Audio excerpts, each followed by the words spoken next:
You know, I'm really glad to see Double Fine's Remaster Train keep on rolling. They did a pretty damn good job with Dave the Tentacle, apart from some sound issues on launch, and if they can do the same for Full Throttle, minus the sound problems at launch, I will be quite happy. You'd think it would be more difficult not to do a good job at this point. Almost all the things that make Full Throttle look dated are the exact same things that made Dave the Tentacle look dated, with two exceptions. Full Throttle had a slightly more realistic art style compared to Dave the Tentacle's full-on cartoon all of the everything style, and Full Throttle has not only that delicious 90s 3D animation to drink in, but said animation also comes in the form of full motion video. Then again, the fact that they don't need to compress it so it'll stream from a CD-ROM anymore will be an instant improvement. Most obvious place to see that in action is probably the infinite loop in the goddamn old mine road.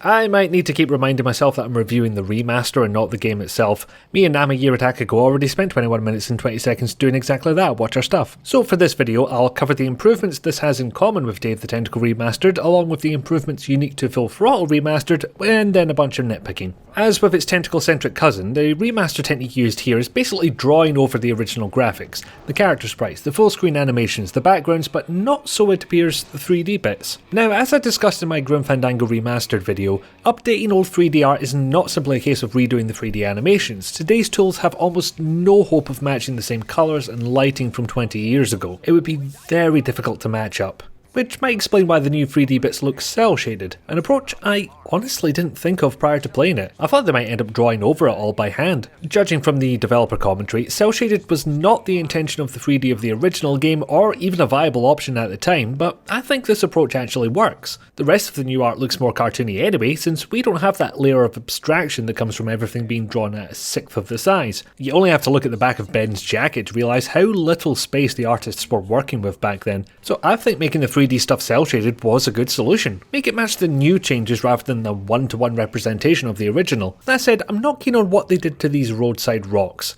Like I said, if it matches the new art, that's not a big problem, but it becomes eerily obvious that you're looking at a series of separate still images. Doesn't help that it's running at the same low frame rate as the original, and these new images, they simply don't flow as well as the old ones did.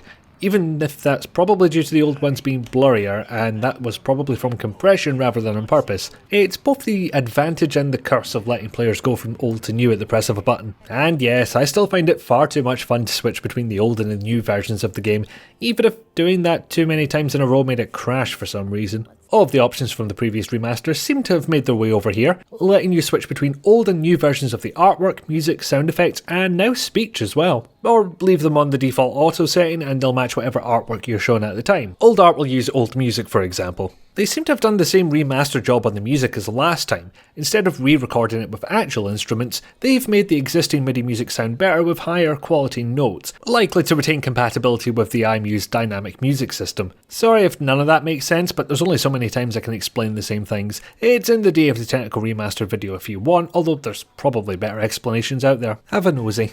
Oh, and the stuff that wasn't MIDI in the original is now far less compressed and horrible. Yay.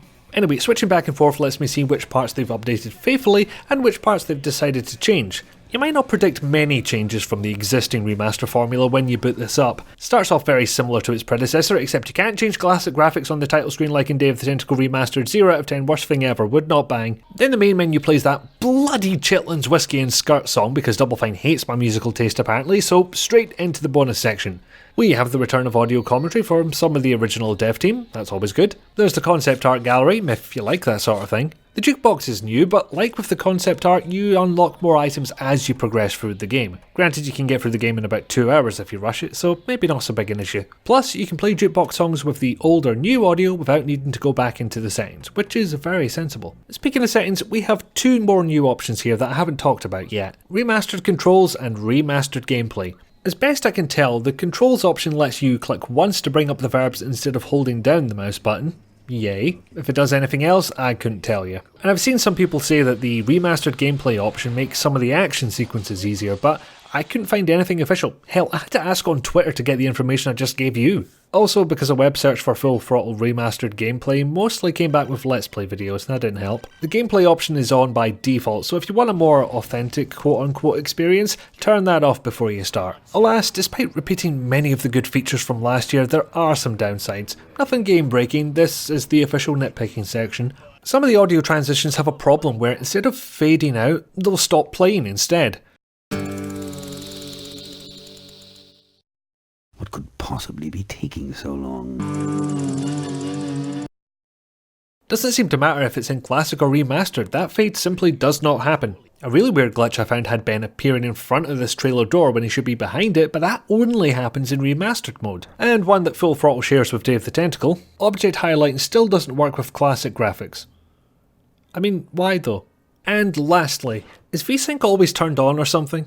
Because I'm pretty sure I could detect some cursor lag that switching to classic graphics did absolutely nothing to alleviate. Hardly the biggest crime for something as slow paced as a point and click, but this is a section about things that annoyed me and it annoyed me, so in it goes. Full Throttle Remastered is, in my opinion, the best way to play the game. Even if you only intend on playing with classic graphics, the gameplay tweaks are welcome additions, and if you want to avoid the admittedly minor kerfuffle of setting up ScumVM, this lets you do it. Granted, some people are having trouble running the game at all, and there's no demo to try out, but bear in mind that both Steam and GOG have refund policies for exactly this purpose. All I can say is I didn't have any such problems on either of my computers, nor did I have the sound problems that Dave the Tentacle Remastered exhibited. So they've done almost as good a job as they did last time round, and I'm happy with that. And there's still a chance they'll patch it.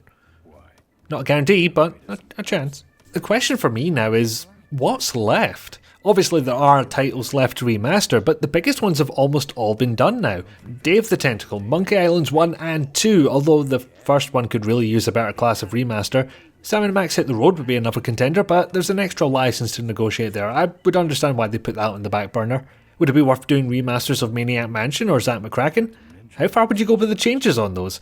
Actually, you could probably just make it look like Thimbleweed Park and a fair few folk would be quite happy. Not to denigrate those games or anything, they are historically significant, they may well be good games in their own right, I haven't really got into them myself, but they're not as widely remembered as the games what got remasters.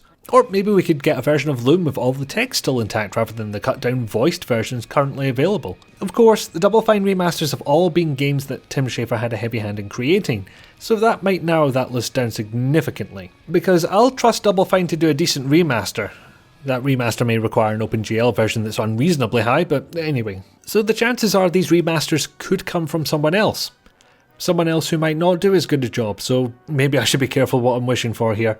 Even so, I'd like to see this remaster train keep on going, and if nothing else, we got to see that wonderful animation of Ben holding the gas can, running like a lunatic, in glorious HD.